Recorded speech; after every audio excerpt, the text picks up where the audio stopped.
election is really about, and I go all over America and talk to people about it, and I say, you know, there is more, it's entertaining, but there's more smoke and mirrors going on in this election anytime I can ever remember.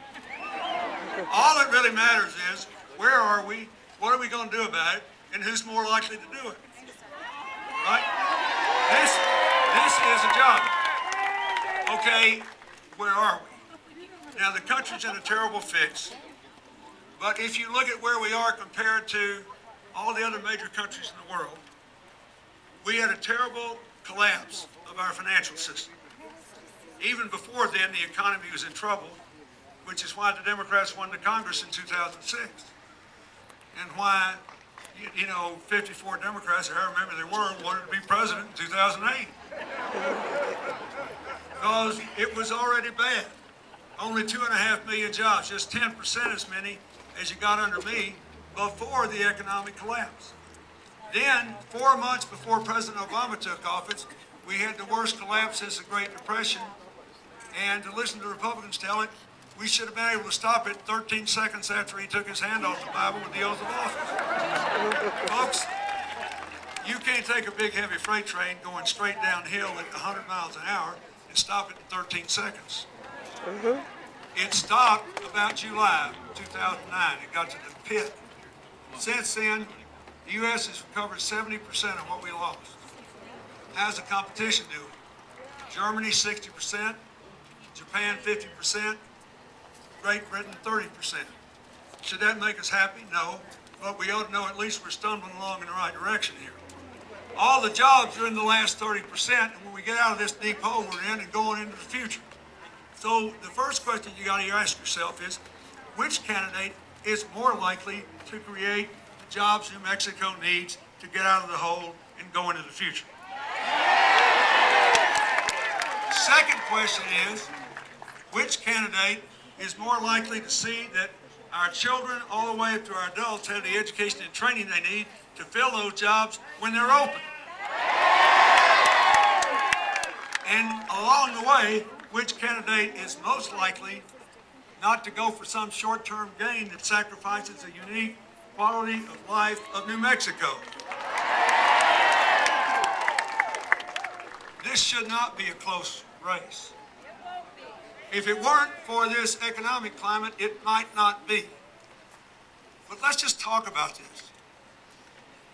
Diane Denish is the only business person you can vote for, the only person who's ever created any jobs. She is the only person that has a credible economic plan that goes right to where you'll have to get most of the new jobs. In small business, in manufacturing, clean energy, that's where those jobs are. She is the only candidate who is proven to be a reformer.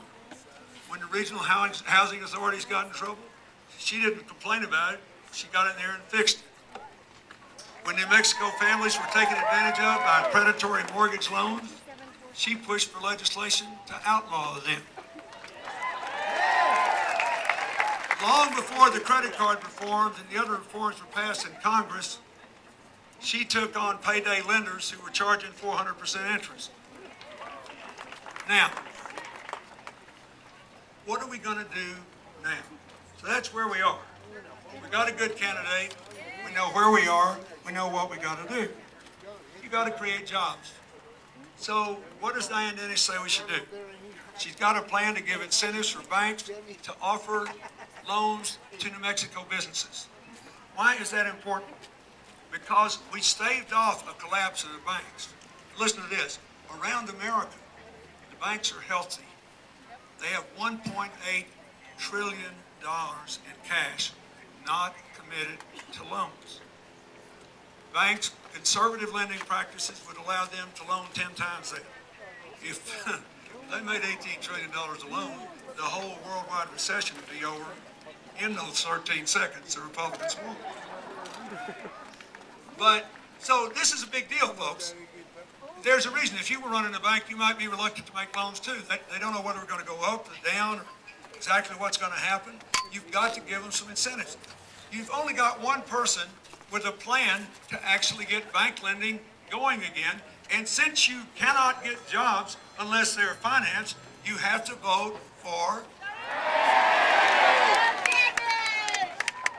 She's also got a plan. She's worked on microcredit a lot, which is important to me, giving small loans to individuals who don't have a lot of money, but do have skills, do have talents, and have a reputation for being honest and paying the loans back.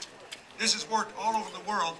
I established the first microcredit loan bank in a rural area in the United States in 1983 with Hillary when we went out and raised the money to do it.